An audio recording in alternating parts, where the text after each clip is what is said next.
Kembali di Angus Pagi, pemirsa, ratusan hewan ditelantarkan pemiliknya di ruko 4 lantai di Surabaya, Jawa Timur. Pemilik ruko dan sejumlah pihak bekerja sama demi bisa mengevakuasi ratusan nyawa kucing dan anjing di ruko tersebut.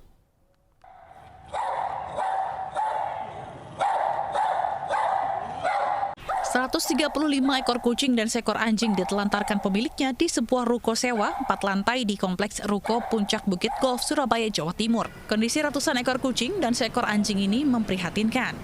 Mereka terkurung di dalam ruangan ruko dengan bau busuk karena kotoran yang menumpuk dan tak terurus. Penelantaran ini diketahui saat pemilik ruko datang untuk menagih uang sewa yang menunggak selama berbulan-bulan. Diketahui hewan-hewan ini dilantarkan sejak Selasa 17 Mei lalu. Lantai pertama 55 kucing, kedua 13, lantai ketiga ada 55, lantai terakhir atas itu ada 12. Semuanya dalam kondisi ya mengenaskan karena kotoran lebih tepatnya ya, lebih ke kotoran sama pipis yang udah bertumpuk beberapa hari. Atas kejadian ini, pemilik ruko telah berkoordinasi dengan berbagai pihak untuk dapat mengevakuasi ratusan hewan ini. Pada Senin sore, polisi, petugas BPBD Kota Surabaya bersama komunitas pecinta kucing datang ke lokasi ruko tersebut. Jadi dia ini kurang lebih sudah dari tanggal 17 ya. Dia sudah bilang harus segera diambil. Tapi ternyata tidak diambil sampai sekarang. Akhirnya orang saya sih yang ngasih makan setiap hari. Nah setelah 2 hari tidak ada kejelasan, akhirnya saya melaporkan. Saya konsultasi dengan pihak kepolisian, terus dibantu dengan kelurahan.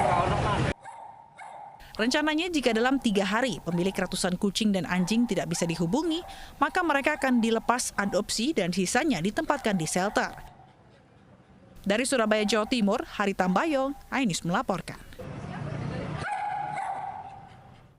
Seekor hiu paus berukuran 6 meter ditemukan warga terdampar di pinggir pantai Salido, Kabupaten Pesisir Selatan, Sumatera Barat dalam kondisi mati. Ironisnya sejak tahun 2015, kejadian ini terus berulang setiap tahunnya.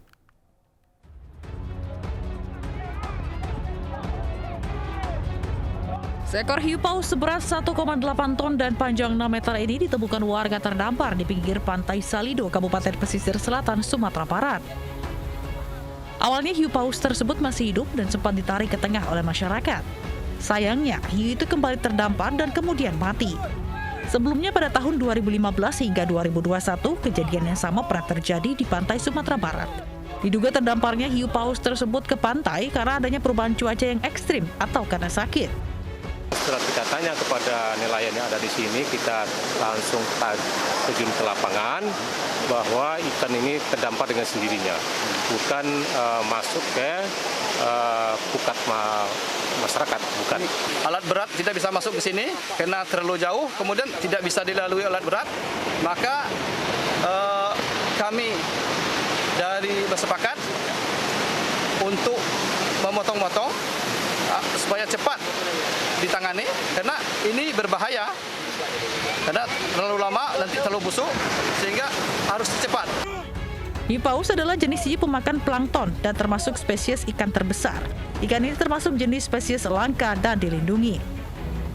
Dari Kabupaten Pesisir Selatan, Sumatera Barat, Budi Sunandar, Ainus melaporkan. Jajaran Polsek Cengkareng menggerebek pengedar narkoba di Kampung Ambon, Jakarta Barat. 2 orang pengedar beserta sabu siap edar disita polisi.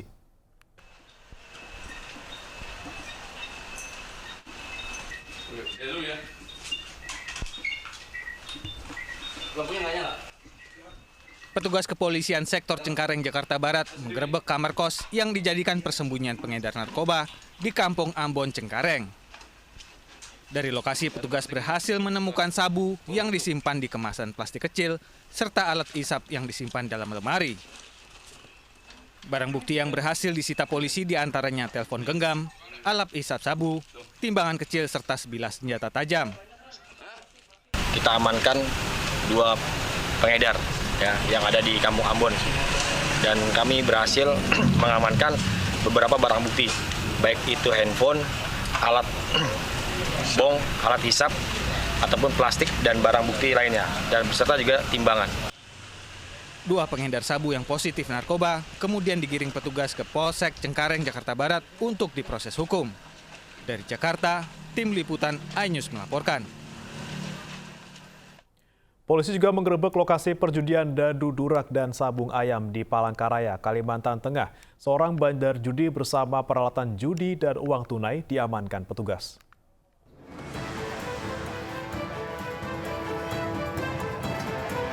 Tim gabungan Direktorat Reserse Kriminal Umum Polda Kalimantan Tengah menggerebek lokasi perjudian dadu gurak dan sabung ayam di Kelurahan Kereng Bangkirai, Kecamatan Sabangau, Kota Palangkaraya. Petugas mengamankan seorang bandar judi dadu gurak berinisial YN dan 4 orang saksi beserta barang bukti uang tunai, puluhan sepeda motor, serta peralatan judi. Sementara para pemain judi melarikan diri. Petugas juga membubarkan judi sabung ayam dan menyita 20 ekor ayam jago sabungan yang ditinggalkan pemiliknya kabur saat petugas tiba di lokasi. Menuju lokasi dan setelah dicek memang benar adanya kegiatan perjudian. Pada saat penangkapan ini ada 5 orang, 1 orang tersangka, 4 orang saksi setelah hasil pemeriksaan kami. Atas perbuatannya pelaku dijerat pasal 303 tentang perjudian dengan ancaman pidana 10 tahun penjara dan kasus ini masih dikembangkan petugas. Dari Palangkaraya, Kalimantan Tengah, Ade Sata, iNews melaporkan. Truk pengangkut peti kemas di Bekasi, Jawa Barat terguling di ruas tol Jakarta Cikampek. Diduga sopir kelelahan dan mengantuk saat mengemudi.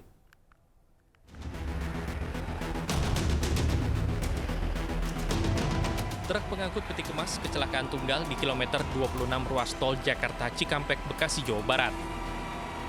Diduga kecelakaan terjadi akibat sopir truk kelelahan dan mengantuk. Badan truk menghalangi sebagian jalan dan mengakibatkan kemacetan sepanjang 3 km.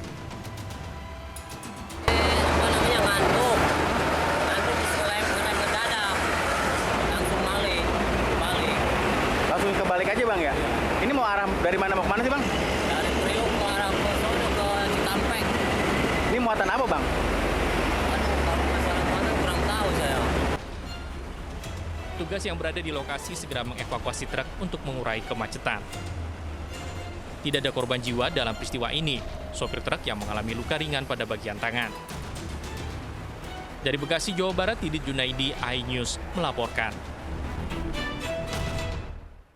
Kesal karena tak diberi jalan untuk menyalip, seorang pria warga negara asing di Palembang menganiaya pengendara mobil. Aksi penganiayaan ini terekam kamera warga.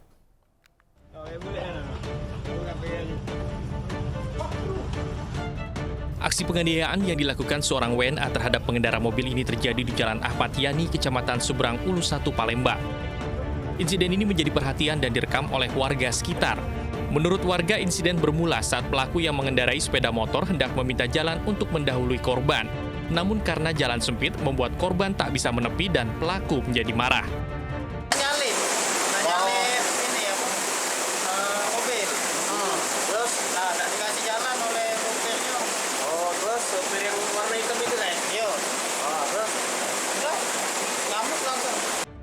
Pasca insiden itu, pelaku ternyata sudah bertemu dengan korban dan berdamai.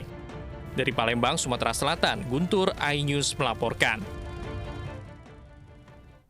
Sebuah mobil dengan plat diplomatik diduga menghalangi laju ambulans di kawasan Antasari, Jakarta Selatan. Video yang merekam kejadian ini pun viral di media sosial. CD. Percuma plat nomor CD. Inilah video viral saat mobil jenis minibus menghalang-halangi laju ambulans yang membawa pasien di ruas Jalan Antasari Raya, Jakarta Selatan. Dalam video, supir ambulans sudah berusaha memperingati supir minibus, namun tampaknya tidak digubris. Dari platnya, minibus menggunakan plat diplomatik milik Kedutaan Negara Sahabat. Sementara supir ambulans mengaku sedang membawa pasien berusia 70 tahun yang menderita sakit kanker dan osteoporosis ke Rumah Sakit Fatmawati. Di depan saya persis ada mobil, jadi saya tidak bisa langsung belok begitu saja. Saya harus jalan pelan, saya harus belok kiri pelan-pelan, tetapi mobil itu tidak memberi jalan. Sudah saya klakson, kemudian saya pakai sirine, minta jalan, tetap saja mereka tidak memberi jalan, lajunya diperkencang, jadi saya tidak bisa menyalip. Polisi kini turun tangan untuk menangani kasus ini. Dari Jakarta, Helmi Sajangbati, iNews melaporkan.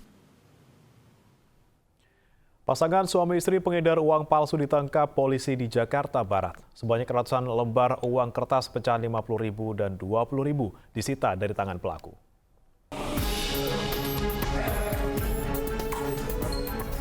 Pasangan suami istri warga Cengkareng, Jakarta Barat ditangkap polisi usai kedapatan mengedarkan uang palsu.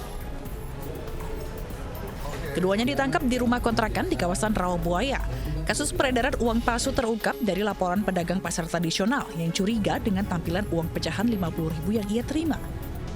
Kepada petugas, pelaku mengaku hanya bertugas mengedarkan uang palsu, sementara pencetak uang yang bernama Sumantri alias Mancung kini masih buron.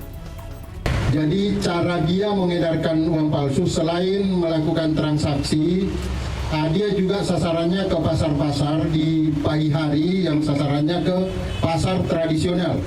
Jadi dia membelanjakan, kemudian mengharapkan kembalian, jadi dia belanjakan sekitar 30.000 atau 40.000, kembalinya 10.000, itulah yang dikumpulkan.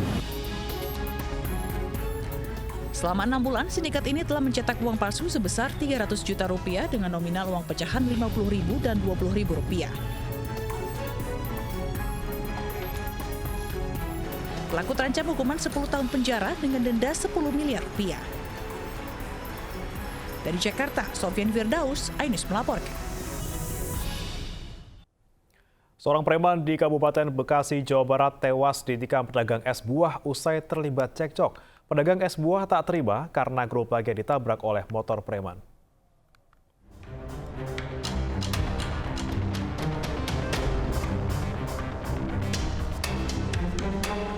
Di Jalan Kampung Pulo, Desa Mekar Mukti, Cikarang Utara inilah seorang preman bernama Nadi terkapar dianiaya pedagang es buah yang belum diketahui identitasnya.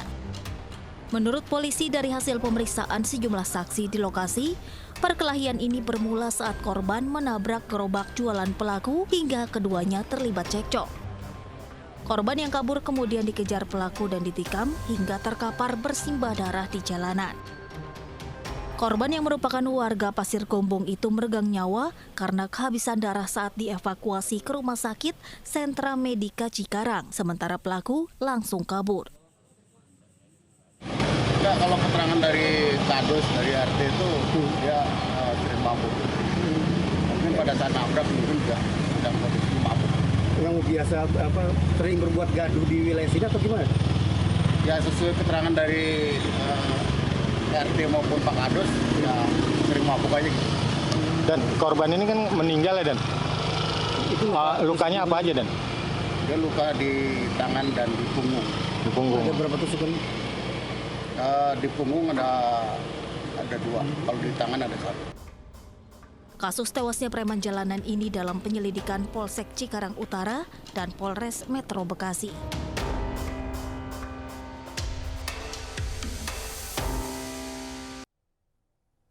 Mayat wanita tanpa busana menggegerkan warga Jabon, Sidoarjo, Jawa Timur. Jasad tanpa identitas ini ditemukan di semak-semak Jalan Tol Jabon, diduga korban pembunuhan.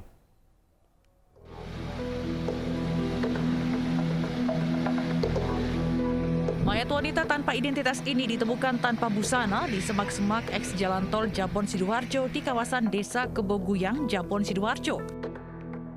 Selain tanpa busana, kondisi mayat wanita ini sudah membusuk dengan tangan dan kaki sebelah kiri hilang.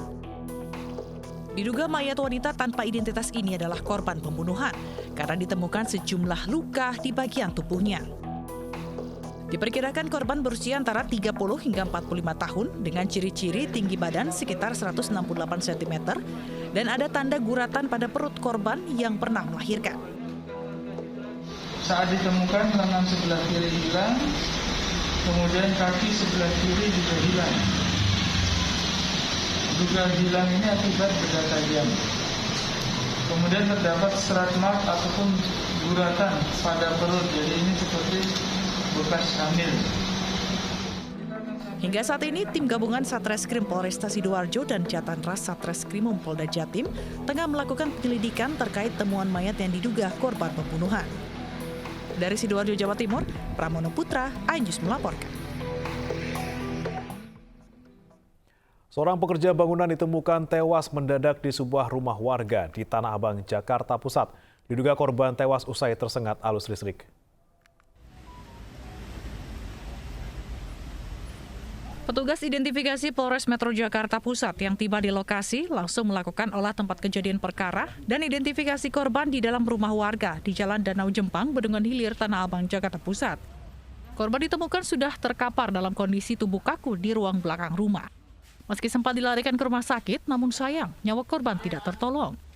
Lihat kondisi jasad korban yang kaku dan sedikit membiru, diduga korban tewas akibat tersengat aliran listrik bertegangan tinggi. Kejadian tadi pukul 1:30 itu posisi saya dipanggil sama karyawan ini. Dia bilang, "Bang, bisa bantuin saya nggak? Tukang tahu tuh ngegeletak, aku pingsan."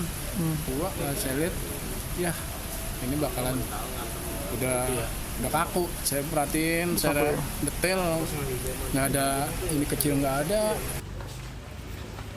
Guna mengungkap penyebab tewasnya korban, jasad pria naas tersebut selanjutnya dievakuasi petugas ke Rumah Sakit Cipto Mangunkusumo, Jakarta untuk divisum. Dari Jakarta, Rani Sanjaya, iNews melaporkan.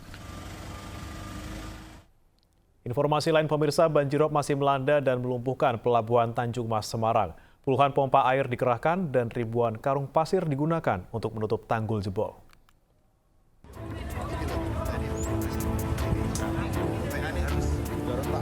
Puluhan pekerja melakukan perbaikan tanggul jebol di dalam kawasan Pelabuhan Tanjung Mas, Semarang, Jawa Tengah pada Rabu pagi.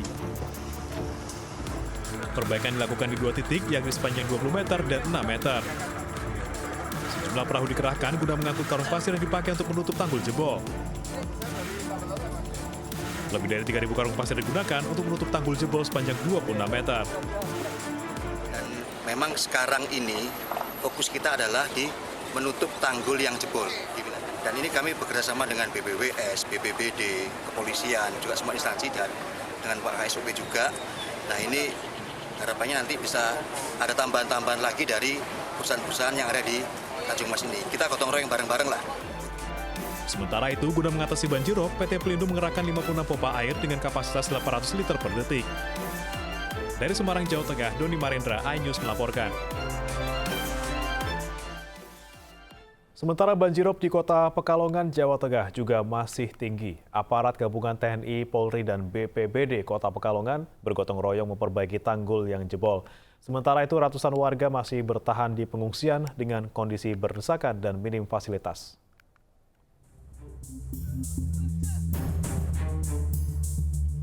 Tanggul jebol di Kelurahan Tirto, Kota Pekalongan sepanjang 100 meter mulai diperbaiki. Aparat gabungan bersama warga menutup tanggul dengan menggunakan karung pasir dan tanah. Upaya ini dilakukan untuk menanggulangi limpasan air Sungai Meduri yang terus menggenangi permukiman warga. Upaya perbaikan tanggul membutuhkan waktu sekitar 2-3 hari jika kondisi cuaca bagus dan bahan baku tersedia. Sekitar sampai dengan 100 meter, mungkin 75 sampai dengan 100 meter, dengan ketinggian mungkin sekitar 1 meter lebih ya. Karena ini kalau udah jam segini air laut sudah mulai pasang. Target selesai?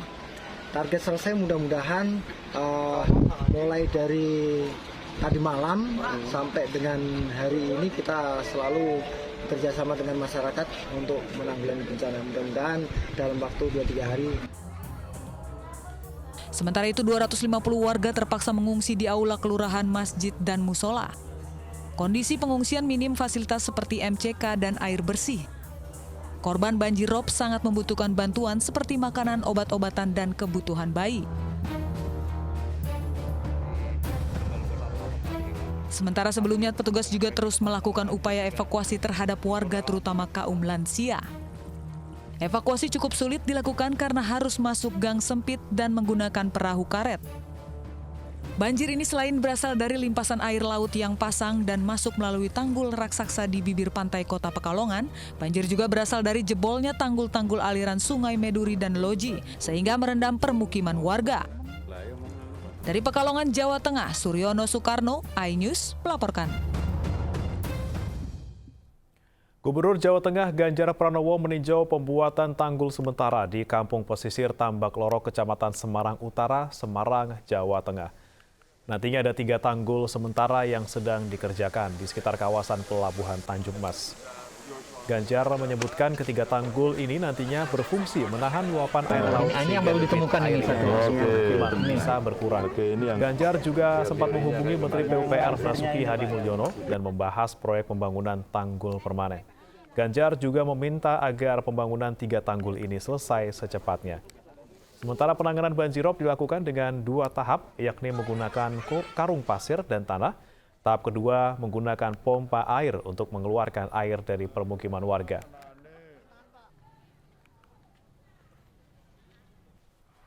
Tapi masih ada 1 lagi yang ditemukan bocor, itu juga mesti diselesaikan.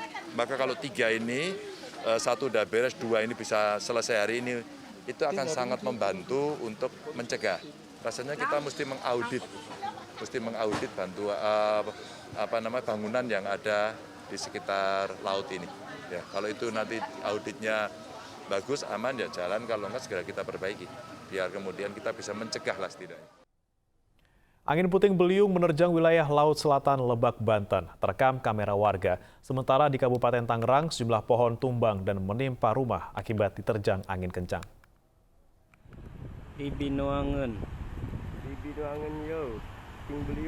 Inilah video amatir warga yang merekam detik-detik munculnya pusaran angin puting beliung di tengah laut, Desa Muara, Kecamatan Wonosalam, Lebak, Banten. Pusaran angin ini cukup terlihat jelas berputar cepat dengan ketinggian di atas 500 meter dari atas laut hingga menimbulkan ombak yang tinggi. Akibatnya sejumlah nelayan gagal melaut. Mereka khawatir angin tiba-tiba menerjang perahu mereka saat mereka akan melaut.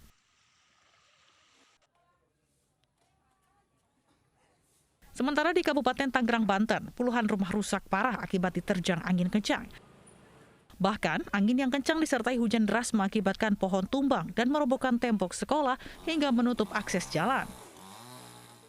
Sejumlah warga terpaksa bergotong royong mengevakuasi sebuah pohon jati yang tumbang menimpa rumah.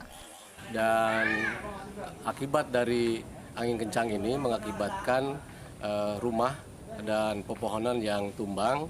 Rumah sampai saat ini kita hitung baru 32 yang melaporkan rumah rusak, dalam keadaan rusak ringan. Hingga kini petugas dari kecamatan dan desa setempat masih mendata sejumlah rumah yang rusak akibat tertimpa pohon yang tumbang. Tim Liputan iNews melaporkan. Pemirsa, MNC Group melalui MNC Peduli berkomitmen untuk terus membantu sesama dalam pelayanan sosial di bidang kesehatan.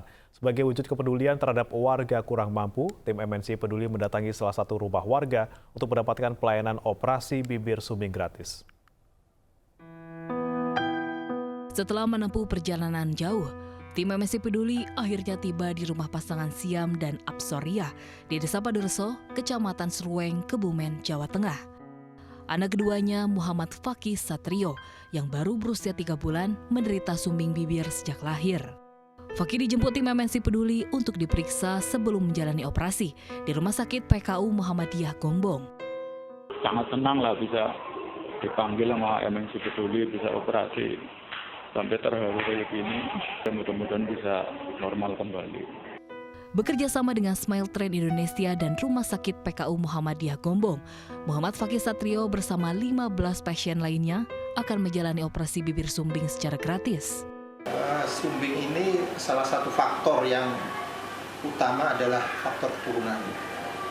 Jadi biasanya kalau di suatu daerah itu atau di satu keluarga itu ada riwayat sumbing, ya kemungkinan